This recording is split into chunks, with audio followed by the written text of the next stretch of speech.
Good morning. My name is Fatema Poonawala and I will be performing three pieces.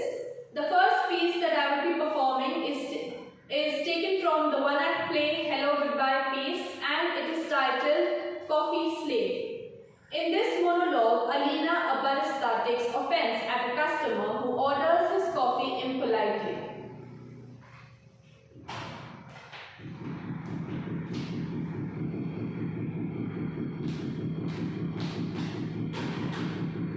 Have you ever heard the term latte factor? It means being destitute at retirement age because you got too many lattes. But I think it is not an all-inclusive definition. Latte factor should also refer to the factor of humanity, which is lost in the ordering of lattes. Do you know what I mean? I want to change the world. I want all humankind to work as one team. I want poverty and hunger to be but a dream. But I don't want to be disappointed. And after all, those are very big things. And I don't want to change myself. I'm just not the introspective type. And I'm also perfect. No, I just want to change you. Because if everyone like me changed someone like you, we could all be globally perfect too. I wouldn't call myself a perfectionist. I don't like words that end in "-ist", fascist, racist, sadist. You may be all of those things. I don't know. I don't know you that well. All I know that the way you order your latte tells me that you think very little of me. That you dehumanize me. This is just an impersonal transaction, and I'm nothing more than an espresso making machine to you. But am I not human? If you cut me, would I not bleed espresso? No, I wouldn't. I bleed real blood. Duh. So when you order your double cap with frappe, the least you can do is start by looking me in the eyes and say, "Hi, how are you?" "Good, thanks. And you?" "Good." There. That isn't that hard, right? Then you can tell me what you have. You want to talk with my manager? Well, I want to talk to the High Commissioner for Human Rights at the UN and report you for crimes against humanity. But you don't always get what we want. Also, I'm the manager, the store manager, and today happens to be my last day. Well, I'm good work at Wall Street as a portfolio manager. I figure the first step in changing the system is by climbing to the top of it. Here's your coffee.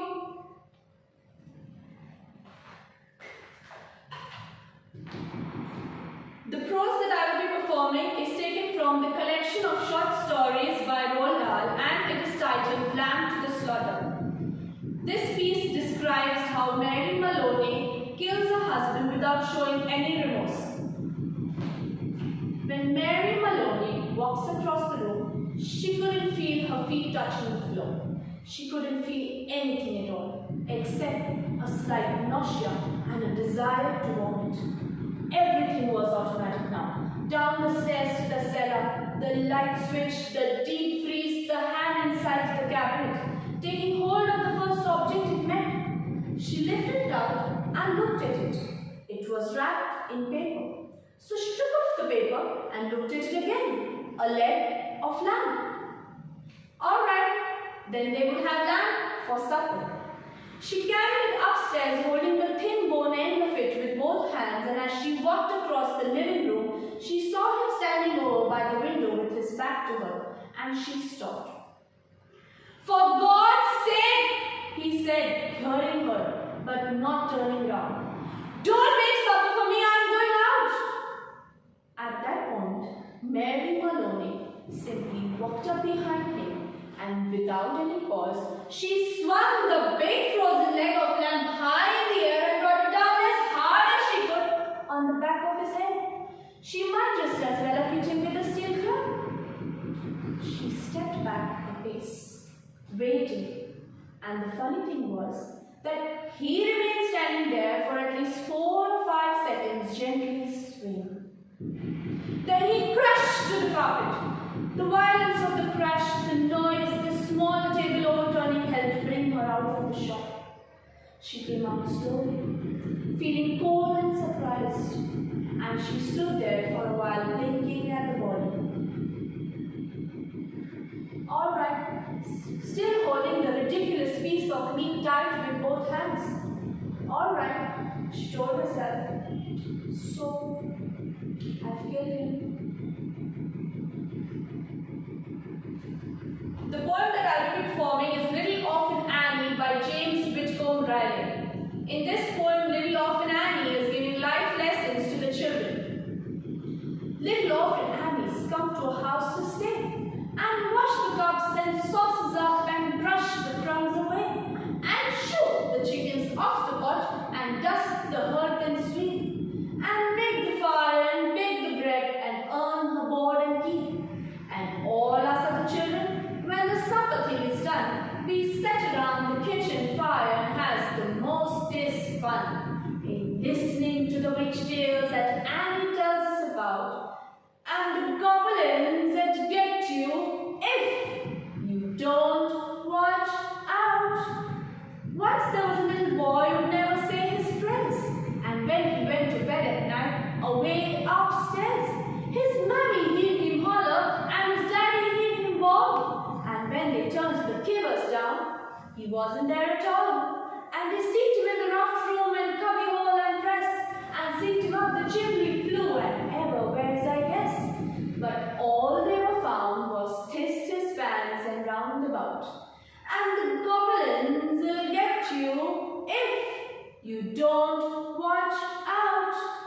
Once there was a little girl who always laugh and grin and make fun of everyone, all her blood and kin. And once, when there was company and old folks was there, she mocked them and shook them and said she didn't care. And this, as she kicked her heels and turned to run and hide, there was 2 great big black things there standing by her side. And they snatched her through the ceiling, for she knowed what she is about. And the goblins will get you if you don't watch out. And little Orphan Annie says when the blaze is blue, and the lamp wick sputters and the wind goes woo, and you hear the crickets squinch, and the moon is grey, and the lightning bugs and dew is all squenched away. You better mind your parents and your teachers fond and dear, and cherish them that loves you, and try the orphans dear, and help the poor and needy ones that clusters all about. The goblins will get you if you don't watch out. I'll now move on to my next performance, that is sight reading.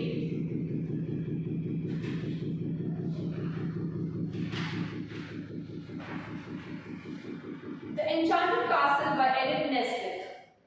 None of the 6 human beings who saw that moon rising were ever able to think about it as having anything to do with time. Only for one instant could that moon ray have rested full on the center of that stone. And yet there was time for many happenings. From that height, one could see far out over the quiet park and sleeping gardens. And through the grey green of them, shapes moved, approaching. The great beasts came first, strange forms that were when the world was new, gigantic lizards with wings, mammoths, strange vast birds. They crawled up the hill and ranged themselves outside the circle. Then, not from the garden, but from very far away, came the stone gods of Egypt, bull-bodied, bird-winged, hawk-headed, cat-headed, all in stone, and all alive and alert. Strange grotesque figures from the towers of cathedrals,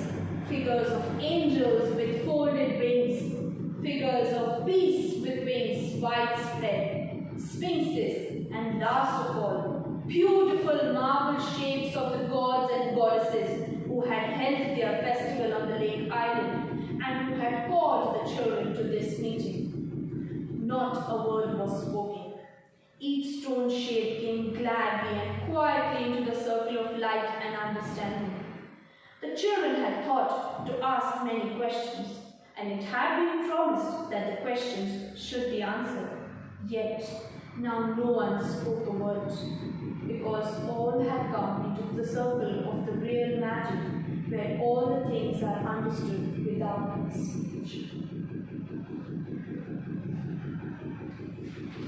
I'd now like to move on to my reflection task, and the first question that I'd like to answer is, how do you feel your performances went? What were you most pleased with? I think all my performances went very well. I began with the monologue, which was titled Coffee Slave, and Alina is a barista and she's a feminist. And I think I was able to emote her emotions through my tone and my body language that I didn't quite appreciate the way he orders his coffee. Moving on to my prose, that is Lamb to the Slaughter, Mary Maloney is in complete contrast to Alina, the barista, and Mary Maloney's character comes across as a very dutiful wife who loved her husband, and she was very shocked to know when she gets to know that the husband was leaving her, especially in a condition where she was pregnant with his child. And I was able to express her tone of voice of how she showed no remorse of having killed him with a leg of lamb. Last but not the least, I was very pleased with my poem, that is Little Orphan Annie, where I narrated the story of Little Orphan Annie and how her short moral stories for children who were disobedient and disrespectful. And me being a teacher by profession, I enjoy narrating stories to my children, and I do generally narrate stories where they can learn lessons and walk away with them. The next question that I'd like to answer is, describe the imaginary surrounding in one of your pieces. For this particular question, I'd like to refer to my monologue, that is Coffee Slave. So Alina is the barista and the coffee shop is the ideal location and surrounding. And there is a lot of chitter chatter around. There are baristas just moving to and fro, taking their orders, and the smell of coffee in the air. It's maybe a very cozy little coffee shop which I personally like to own. And I think the area where Alina is standing, there is no much space for movement where in that particular confined area where she's standing. And because maybe there's a coffee machine to the right, there are coffee jars, and there are cookies filled in and on display. And maybe it's that time of the day where people just want to take a short coffee break. So maybe it's 11 o'clock in the morning, or maybe it's 5 o'clock or 6 o'clock in the evening, where again they'd like to grab a coffee while they're going home. And in midst of this, when Alina hears this gentleman giving her an order very impolitely, and maybe that time Alina was very tired and she was fatigued, so she just vents out her emotions. So that's the surrounding. The next question is, talk about how the skills you worked on preparing for today helped your performance. I did work a lot of skills for my today's performance. To begin with, the physical skills. So I think my monologue required a lot of physical skills where I had to use the space. There was a lot of hand gestures, there was a lot of eye contact, and my entire body language had to display my emotions while I was talking. And there was not much of it used in my prose and